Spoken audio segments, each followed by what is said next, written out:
ও এলাকার লোকেরা, নিজের হাতে মূর্তি বানিয়ে মাথাটাকে নিচু করে ওম নমো ভগবতী কেন পড়ো? কেন কেন? ক্বালু ওয়াজাদনা আবানা লাহা আবিদিন। দেখেন কনভারসেশন কি এক পক্ষের হয়? কথোপকথন করতে হলে কয় পক্ষ লাগে? উনি বললেন এই মূর্তিগুলোর সামনে তোরা মাথা নত করে দাঁড়িয়ে থাকিস কেন? তারা বলল ওয়াজাদনা আবানা লাহা আবিদিন, আমরা আমাদের বাপ দাদাদেরকে দেখছি এরকম করতে, এজন্য আমরাও করি।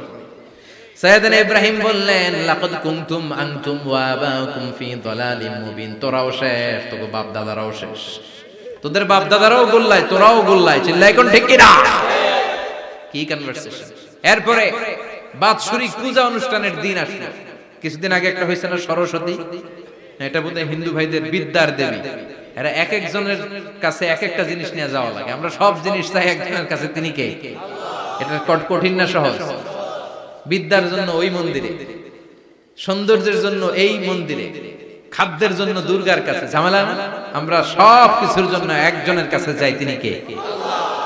বাৎসরিক পূজা অনুষ্ঠানে সবাই ইব্রাহিমরে ধরছে, ইব্রাহিম চল আমরা পূজা দিতে যাব।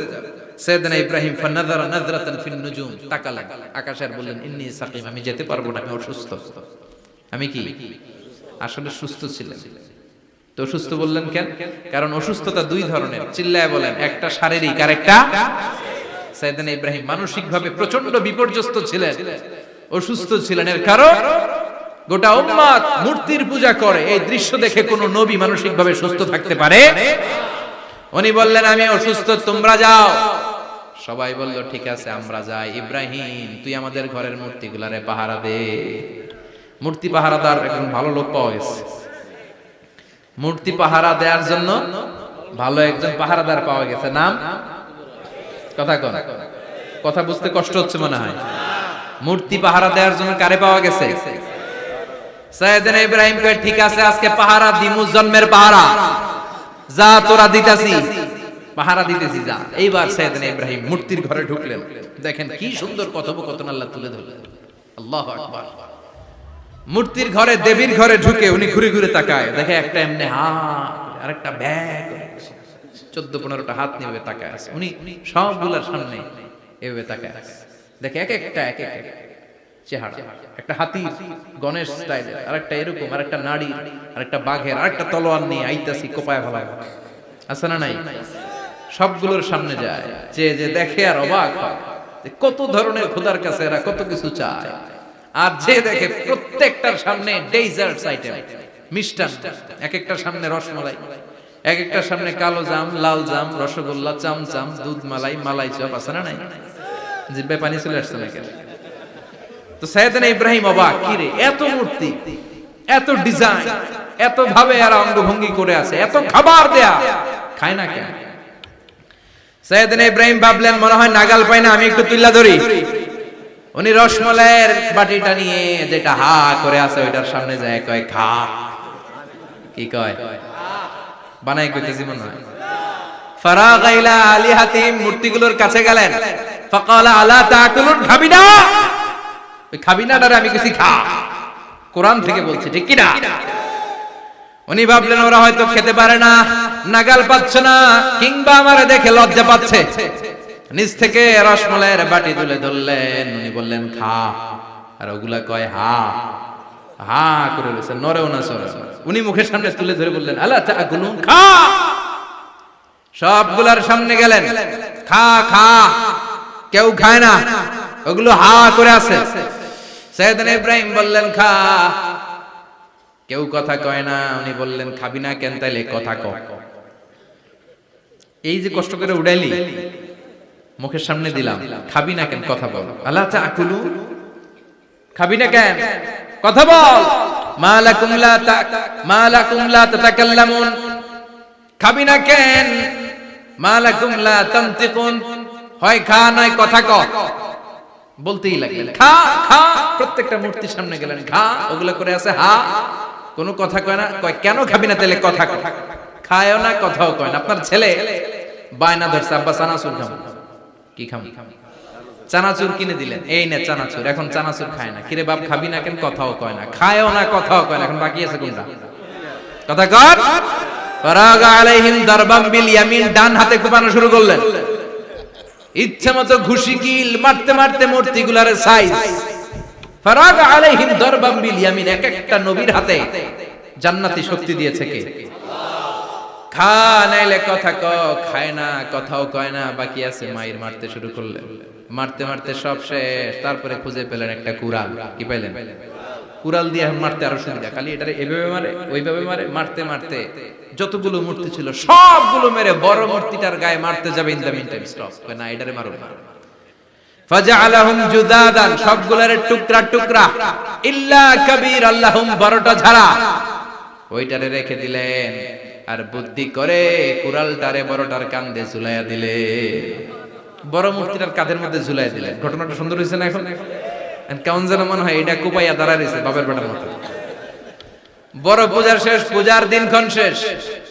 বিকেল বেলা পূজা মণ্ডপ থেকে সব এসে দেখে সর্বনাশ।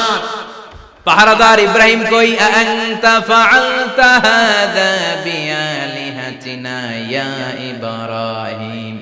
ইব্রাহিম সর্বনাশ কে কইছে? তুই কইছত নি? কই আইন বড়টাই কইছে, ওইটারে জিজ্ঞেস করো।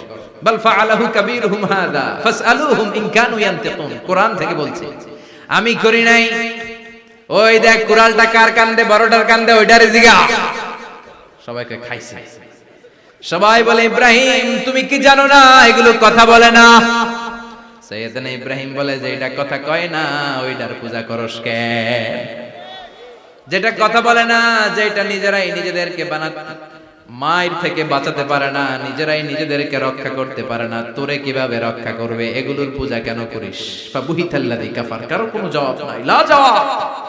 সবাইকে, ইব্রাহিম তুই বড্ড বেড়ে গিয়েছিস, তোরে নমরুদের কাছে নেওয়া হবে, রশি দিয়ে পেঁচিয়ে নমরুদের কাছে নেওয়া হবে। নমরুদের নাম শুনছেন? শোনেন নাই বোধহয়? শোনেন নাই? পৃথিবীতে 4 জন বাদশা ছিল, যারা গোটা বিশ্বের বাদশা। গোটা বিশ্বে 2 জন কাফের, 2 জন মুমিন। মুসলমানের একজন হচ্ছে যুলকারনাইন, আরেকজন হচ্ছে সাইয়েদনা সুলাইমান। কাফেরের একজন হচ্ছে বাখতানাসার, আরেকজন হচ্ছে নমরুদ।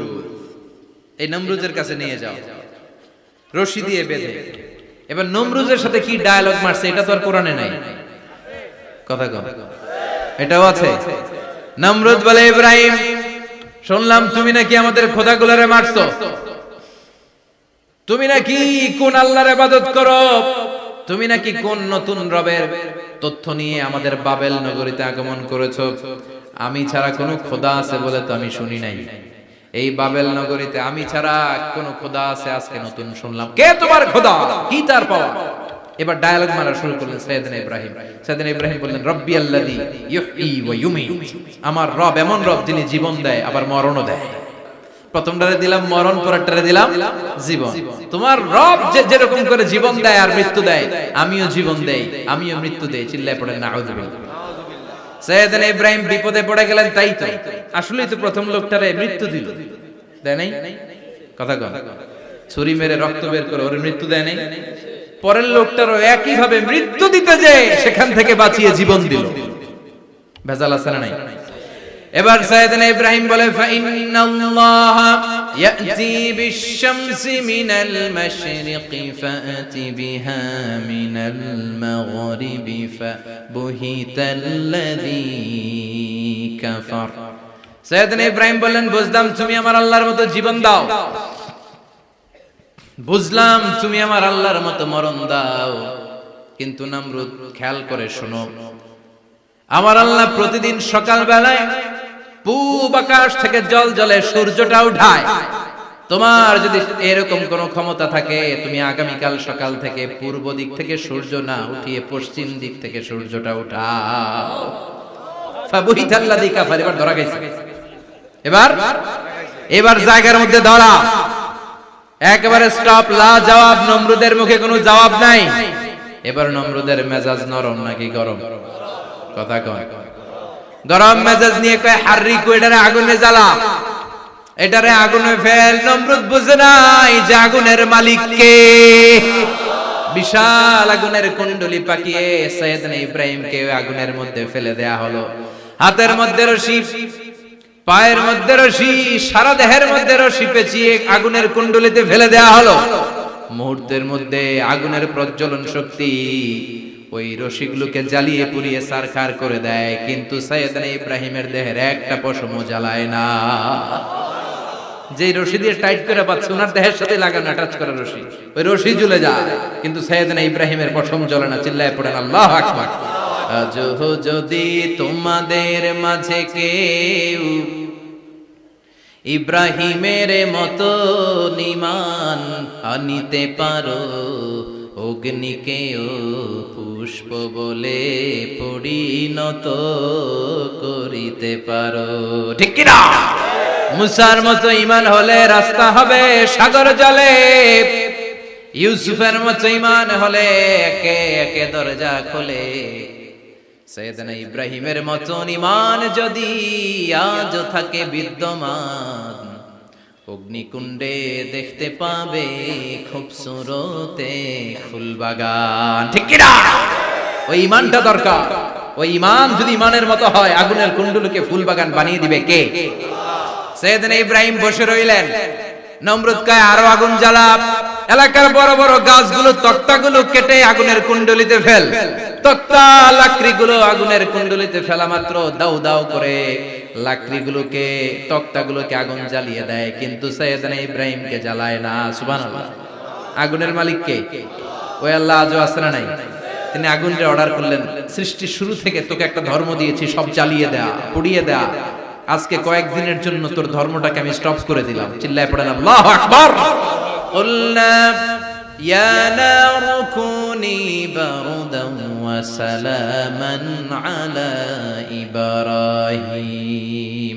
আল্লাহ বললেন আগুন খবরদার, আমার ইব্রাহিমের গায়ের যেন পশম না পুড়ে যায়, কারণ ইব্রাহিমের সন্তান হবে ইসমাইল, আর ওই ইসমাইলের বংশে আমি পাঠাবো আখিরি জামানার পয়গম্বর।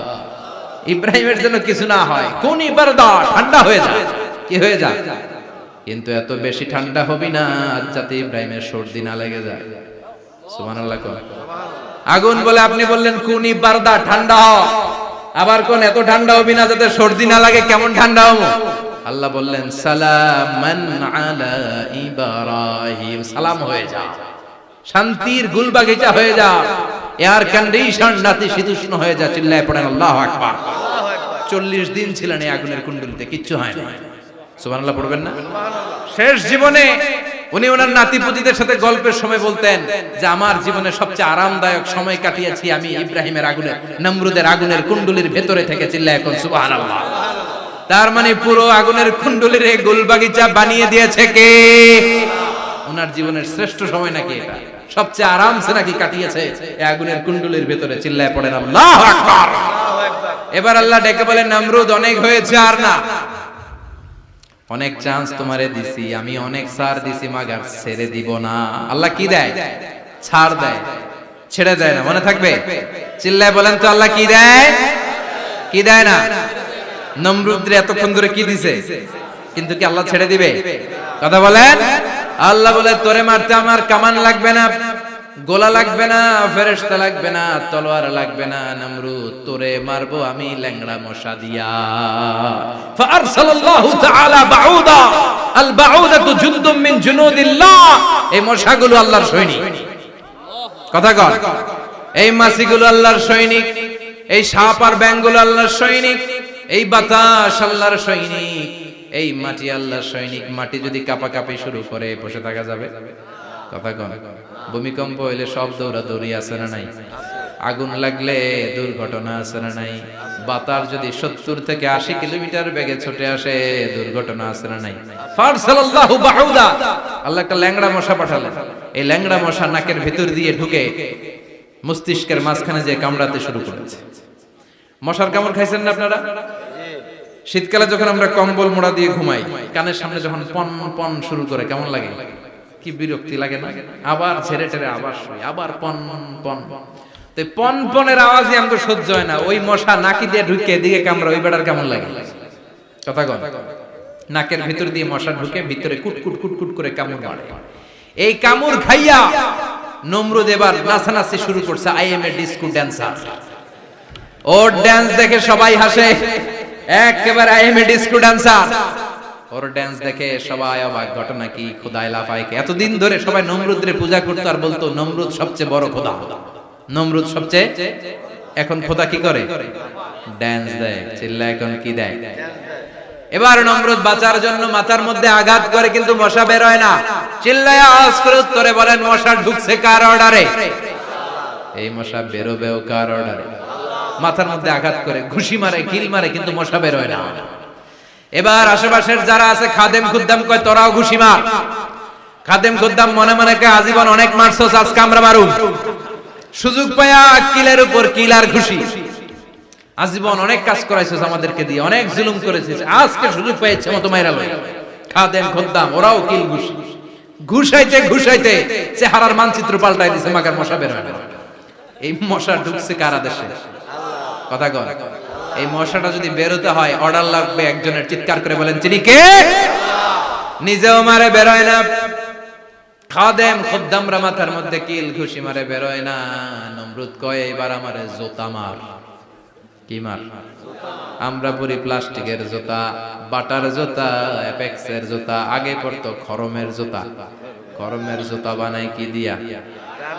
কথা কয়। এবার কাঠের জুতা দিয়ে খাদেম খুদ্দামরা মাথার মধ্যে বাড়ি। পিটাইতে পিটাইতে মাথাটাকে ফাটিয়ে রক্তাক্ত করে জমিনের মধ্যে নমরুদরে শুইয়ে দিয়েছে। আর আল্লাহ সৈনিক সেই বাউদা মশা নাকের ভেতর থেকে শূন্যে উড়াল মেরেছে। চিল্লায় পড়েন আল্লাহু আকবার। তার মানে এত শক্তিশালী হয়েও, গোটা বিশ্বের রাজা হয়েও নমরুদের ক্ষমতা নমরুদরে বাঁচাতে পারে নাই। চিল্লায় পড়েন ঠিক কিনা? এজন্য ক্ষমতা কাউরে বাঁচাতে পারে না, দাপট কাউরে বাঁচাতে পারে না, অহংকার কাউরে বাঁচাতে পারে না, সৈন্যবাহিনী কাউরে বাঁচাতে পারে না। বাঁচাতে পারে একজন। চিৎকার করে বলতে হবে, তিনি কে? পৃথিবীতে কেউ তো স্থায়ী হয় না, ওক না সে ফেরাউন কিবা নমরুদ। কেউ ভাবে চিরদিন রয় না, কেউ ভাবে চিরকাল রয় না। পৃথিবীতে কেউ স্থায়ী হয় না, ওক না সে ফেরাউন কিবা নমরুদ। কেউ ভাবে চিরদিন রয় না। চিল্লায় এখন ঠিক কিনা? সাইয়েদনা ইব্রাহিমের সবগুলো কথা কোথায় কি ডায়ালগ মারলেন, আল্লাহর কাছে এত ভালো লেগেছে, আল্লাহর কোরআনের ভেতরে তুলে দিয়েছে কে? আবার তিনি যতগুলো দোয়া জীবনে করেছেন সব কবুল করেছে কে? তিনি দোয়া করলেন, রাব্বি জাআলনি মুকিমাস সালাতি ওয়া মিন যুররিয়াতি রাব্বানা ওয়া তাকাব্বাল দুআ। হে নামাজি আমার ঘরে নামাজ পড়ো আজ, দিলে মে তোমার চরণ তলে হৃদয় যায় নামাজ।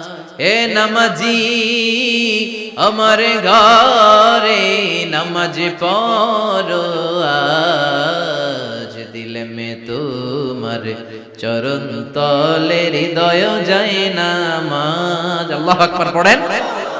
তিনি দোয়া করলেন, আল্লাহ রাব্বি জাআলনি মুকিমাস সালাহ। আল্লাহ আপনি আমার নামাজ কায়েমকারী বানান। কি কায়েমকারী? তার মানে নামাজ পড়লে সবাই মিলে পড়তে হবে, ঠিক কি না? নামাজ কায়েমকারী বানান। আমার সন্তান ইসমাইলের নামাজ কায়েমকারী বানান। আমার দোয়াটা কবুল করেন। কবুল করে নিল কে? আবার বললেন, আল্লাহ মক্কার নিরাপদ বানান। কবুল করলো কে? আবার বললেন, ওয়াবা'আস ফীহিম রাসূলা। আল্লাহ এই শহরে একজন নবী পাঠান। কবুল করলো কে? যত দোয়া করছে সব কবুল করে নিল কে? এজন্য সাইয়েদনা ইব্রাহিমের জীবনী থেকে কি কি শিক্ষা গুনতে শুরু করেন। নাম্বার 1, আল জিহাদু দিদ্দা শিরক। ওনার জীবন থেকে প্রথম শিক্ষা হচ্ছে শিরকের বিরুদ্ধে জিহাদ। মুমিনের জীবনে জিহাদ চলবে কিসের বিরুদ্ধে? উনি মূর্তির সাথে আপোষ করে নাই, গাছের সাথে আপোষ করে নাই, মাছের সাথে আপোষ করে নাই, ধ্রুব তারা, চাঁদ, সূর্যের সাথে আপোষ করে নাই। উনি এক আল্লাহকে খুঁজে পেয়েছে। চিল্লায় বলেন ঠিক কিনা? আল্লাহ সব গুনাহ ক্ষমা করে, শিরকের গুনাহ ক্ষমা করে।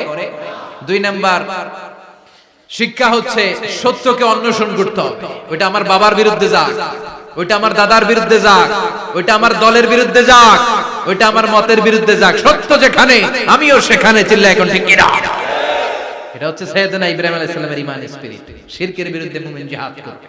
সত্য যেখানে আছে মুমিন তালাশ করে সেটাকে ছিনিয়ে আনবে।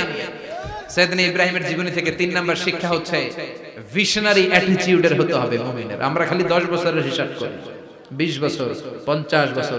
ইহুদিরা হিসাব করে 200 বছর। কোন কাজ করার আগে 200 বছর পরে কি হইতে পারে ওইটা হিসাব করে।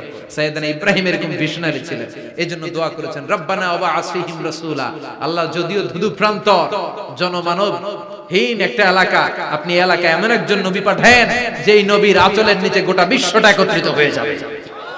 কবুল করলেন কে? কি ভিশন দেখছেন, কি ভিশনারি অ্যাটিটিউড। তিনি তখন থেকেই বিশ্বনবীকে দেখতে পেয়েছেন, এজন্য ভিশনারি অ্যাটিটিউডের হন, স্বপ্নবাজ হন। স্বপ্ন সেটা না যেটা মানুষ ঘুমিয়ে ঘুমিয়ে দেখে, স্বপ্ন সেটা যেটা অর্জনের আকাঙ্ক্ষা মানুষের ঘুমাতে দেয় না। এটা ছিলেন সাইয়েদনা ইব্রাহিম, ভিশনারি অ্যাটিটিউডের ছিলেন। 4 নাম্বার শিক্ষা, যোগ্য প্রজন্ম তৈরি করে যাওয়া। উনি কি প্রজন্ম তৈরি করছে দেখেন। প্রথম ছেলে ইসমাইল, দ্বিতীয় ছেলে ইসহাক। ইসহাকের চ্যানেলে বনি ইসরাইলের সব নবীরা আসলো, আর এই চ্যানেলে বিশ্ব নবী আসলো। তার মানে বাপ কা বেটা সিপাহী কা ঘোড়া। প্রজন্ম তৈরির দরকার আছে না নাই? শিরকের বিরুদ্ধে লড়াইয়ের দরকার আছে না নাই? আর নবীদেরকে মডেল হিসেবে মানার দরকার আছে না নাই? আমাদের মডেল কি কবিরা না নবীরা? নায়করা না নবীরা? নেতা নেত্রীরা না নবীরা? আমরা যেন নবীদেরকে মডেল হিসেবে মেনে জান্নাতে উপযুক্ত হতে পারে। আল্লাহ তুমি তৌফিক দান করো। আরো জোরে পড়ি আমিন। যতগুলো কথা বলেছি কোরআন সুন্নাহর আলোকে বলেছি, বানিয়ে কিছু বলি নাই। তারপরেও আমার মনের অজান্তে কোনো মিস ইনফরমেশন যদি আমার মুখ করতেছেন কেন? এটা কোন বেদাত চালু করছেন আপনারা? হ্যাঁ, এটা খুব বড় বেয়াদবি। বসেন বসেন। 2 ঘন্টা যার সামনে লেকচার শুনলেন, এর পিঠ দিয়ে চলে যায়। এগুলো পাইছেন কোথায় আপনারা? কার আলোচনার সময় এগুলো করলেন? একসাথে বিদায় নিলেন। কথা বলেন। আপনি এখানে কোরআনের দার্সে এসেছেন, কোরআন থেকে দার্স হয়েছে, আপনি হৃদয়টারে আলোকিত করেছেন, আপনি ভদ্রভাবে একসাথে বিদায় নিলেন। যদি ঘোষণা আসে সেন্ট্রালি যে আমরা বিদায় নিচ্ছি, বিদায় নিলেন। যদি ঘোষণা আছে দোয়া নিয়ে বিদায় নিলেন। বক্তা আলোচনা শেষ না করতেই ওঠা বসা, এটা কোথা থেকে শিখেছেন? ঠিক না। এই অ্যাটিটিউড পাল্টান। সাইয়েদনা ইব্রাহিমের সৈনিক যারা, এরা এরকম হতে পারে? বিশ্বনবীর উম্মত যারা, তারা এরকম করতে পারে? আল আদাবু ফাওকা কুল্লি শাই, ভদ্রতা সবকিছুর উপরে। ভদ্রতা সবকিছুর উপরে। আমরা যেন মুআদ্দাব হই, আদব বলা হই। আল্লাহ তুমি আমাদেরকে বুঝার তৌফিক দান করো। নবীরা যে শিক্ষা, যে উপমা, যে মিসাল আমাদের জন্য রেখে গেলেন, আমরা যেন এগুলো আমল করে জীবনটারে আলোকিত করতে পারি, তৌফিক দান করো। সাইয়েদনা ইব্রাহিমের জীবনী গ্রন্থ ঘরে থাকা যায়। আমি দেদারসে আলোচনা করে যাই না, আমি বাড়ির কাজ দিয়ে যাই। সাইয়েদনা ইব্রাহিমের জীবনীর একটা গ্রন্থ, ওনার বায়োগ্রাফি অফ সাইয়েদনা ইব্রাহিম আলাইহিস সালামের একটা জীবনী গ্রন্থ আমাদের ঘরে থাকার দরকার আছে না নাই? কিনতে রাজি আছেন সবাই? পড়তে রাজি আছেন? নিজে পড়বেন, আলোকিত হবেন, এই ধরনের বই অন্যকে উপহার দিবেন, সমাজটাও আলোকিত হবে। ঠিক কিনা? আল্লাহ আমাদের সবাইকে তুমি বোঝার তৌফিক দান করো। সুবহানাকাল্লাহুম্মা বিহামদিকা আশহাদু আল্লা ইলাহা ইল্লা আনতা আস্তাগফিরুকা ওয়া আতুবু ইলাইক। আল্লাহুম্মা আমিন।